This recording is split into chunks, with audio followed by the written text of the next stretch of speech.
इफ्तारी की बात आती है तो बड़ी मिकदार में बड़ा मात्रा में हम लोग इफ्तार करते हैं, खास के तेल से तली हुई भुनी हुई चीज़ें। तो और चूड़ा और मूढ़ी खाने का रिवाज है हमारे इस एरिया में। तो मैं कहूँगा कि इफ्तार के टाइम में चूड़ा मूढ़ी का कम इस्तेमाल करें और भुनी और तली हुई चीज़ों का कम इस्तेमाल करें।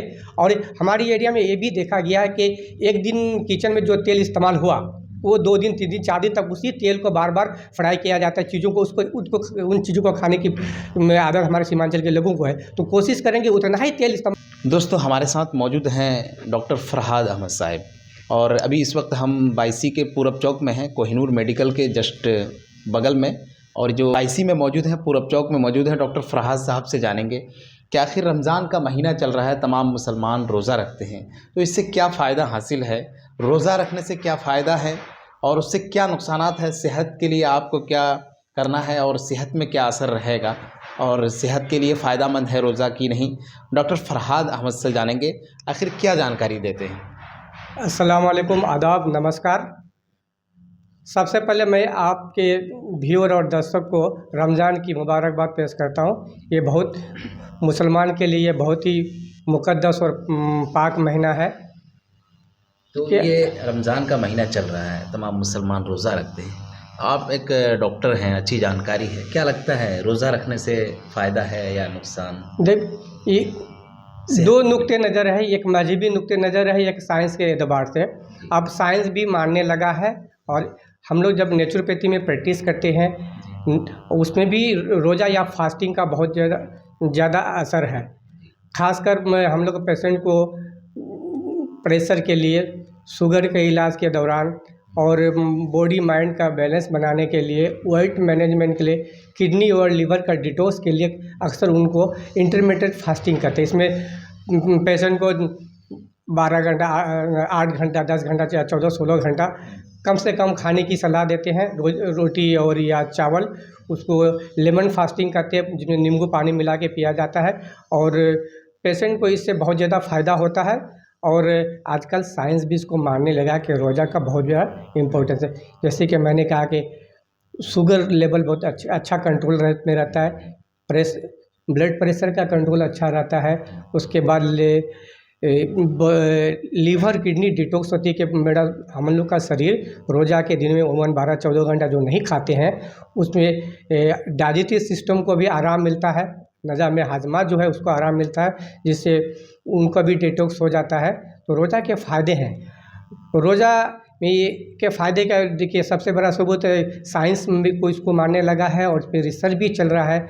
एक टर्म कहा जाता है बायोलॉजी में ऑटोफेगी। ऑटोफेगी में ऐसा होता है कि जब हमारा जिस्म बहुत देर तक कोई चीज़ नहीं खाता है, 12-14-16 घंटा या फास्टिंग में रहते हैं, तो शरीर को, हमारे जिस्म को काम करने के एनर्जी, ग्लूकोज की ज़रूरत पड़ती है। तो इस हालत में वो हमारे जिस्म के, शरीर के जो डैमेज सेल है, डेड सेल है या कैंसरस सेल है, उसको खाने की कोशिश करते हैं और उससे नतीजा बहुत अच्छा होता है। और उससे देखा गया कि कैंसर के मरीज़ भी इससे ठीक होने लगे।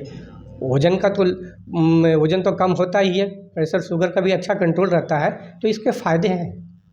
अच्छा, कुछ लोगों का कहना है, साइंटिस्ट का कहना है कि लगभग साल में कम से कम 28 से 30 दिन कम से कम इंसान को भूखे रहना चाहिए। बिल्कुल भूखे रहना, इसी को ऑटोफेगी कहते हैं जी, इसी को ऑटोफेगी कहते हैं। हम लोग आम रोज़ के प्रैक्टिस में अक्सर पेशेंट को नेचुरोपैथी और मेटाबॉलिक जो ट्रीटमेंट करते हैं, हम लोग बताते हैं कि आप बीच बीच में कुछ देर भूखे रहिए, 8 घंटा, 10 घंटा, 12 घंटा, हफ्ता में एक दिन रहिए या महीना में 2-4 दिन रहिए, तो इससे इनके फ़ायदे हैं जी। अच्छा, अभी रमज़ान का महीना चल रहा है, तमाम मुसलमान रोज़ा रखते हैं, तो इन लोगों को क्या पैगाम देना चाहता है कि आप रोज़ा रखें, और जो लोग नहीं रखते हैं तो उनको क्या पैगाम देना चाहते हैं? देखिए, जब तक कोई आदमी बहुत ज़्यादा गंभीर बीमारी से जूझ रहा हो या बहुत ज़्यादा कमज़ोरी हो, तब तक वो रोज़ा ना रखें तो अच्छी बात है। लेकिन सेहतमंद है तो ज़रूर रोज़ा रखें।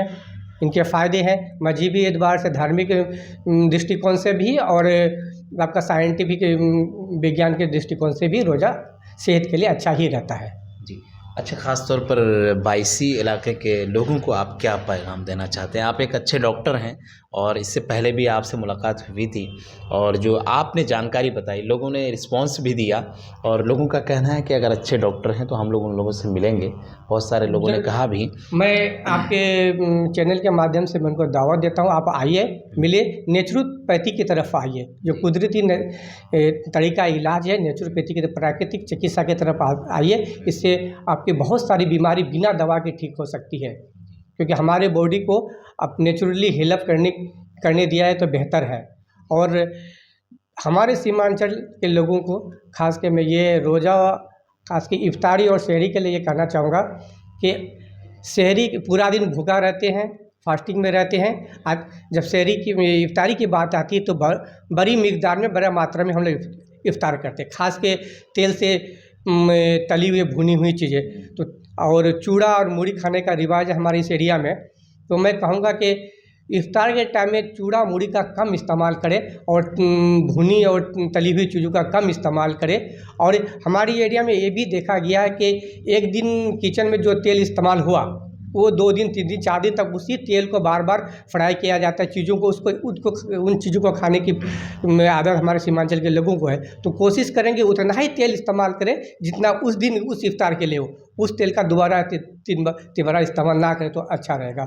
और इफ्तार के टाइम में ज़्यादातर फल सलाद का इस्तेमाल करें। और अचानक जब इफ्तार करते हैं तो बड़ी मात्रा में या क्वांटिटी में इफ्तार ना करें। हाँ, मतलब थोड़ा सा खाएं, मुख्तसर फल फ्रूट ही ज़्यादा खाएं जी। तो कहने का मतलब है तमाम बायसी वाले हों या पूरे सीमांचल वाले हों, अगर रोज़ा रखते हैं तो आप तेल का कम इस्तेमाल करें। हालांकि बहुत सारे डॉक्टर हैं, आप देखा गया है कि पूर्णिया में इतने डॉक्टर्स हैं, कहा नहीं जा सकता है, अनगिनत डॉक्टर हैं, लेकिन इतनी बीमारियां हैं पूरे सीमांचल में। आखिर इसकी क्या वजह है? सेहत पे लोग ध्यान क्यों नहीं देते?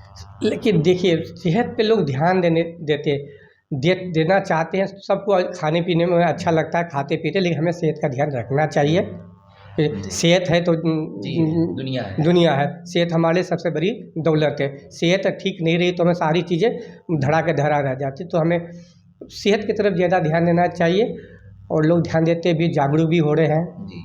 अच्छा, एक चीज़ और है, पूरे सीमांचल नहीं बल्कि पूरे भारत की बात कर रहे हैं, लोग जो चाय पीते हैं, ये दूध वाली चाय, इसके बारे में आप क्या कहना चाहेंगे? इसमें बहुत कंट्रोवर्शियल चीज़ है।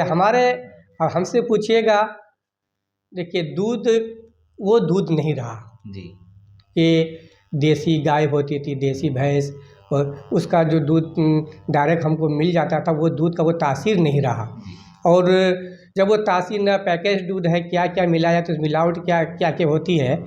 तो ज़्यादातर कोशिश करें कि ताज़ा दूध लें, गाय या भैंस का हो।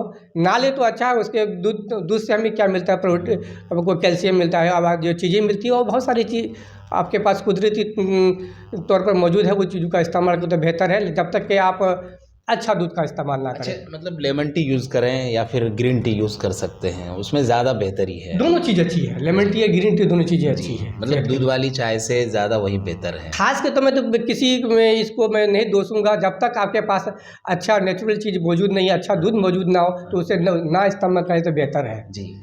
तो ये थे हमारे साथ डॉक्टर फरहाद अहमद, और इस वक्त जो मैं हूँ बायसी पूरब चौक कोहिनूर मेडिकल के जस्ट साइड में, बगल में। मैं थोड़ा करेक्ट करूँगा, मेरा पूरा नाम है डॉक्टर मोहम्मद फरहाद रियाज। मैं एक नेचुरोपैथी फिजिशियन हूँ, जहाँ बायसी में पिछले कई साल से पेशेंट देखता हूँ। और आपके चैनल के माध्यम से फिर से एक बार आपके व्यूअर्स को रमज़ान शरीफ की मुबारकबाद पेश करता हूँ और सबको एक दावत देता हूँ कि आप लोग नेचुरोपैथी की तरफ आइए। अपने जिस्म की बीमारी को कोशिश कीजिए कि अपने से नेचुरली हील अप करने की कोशिश करें।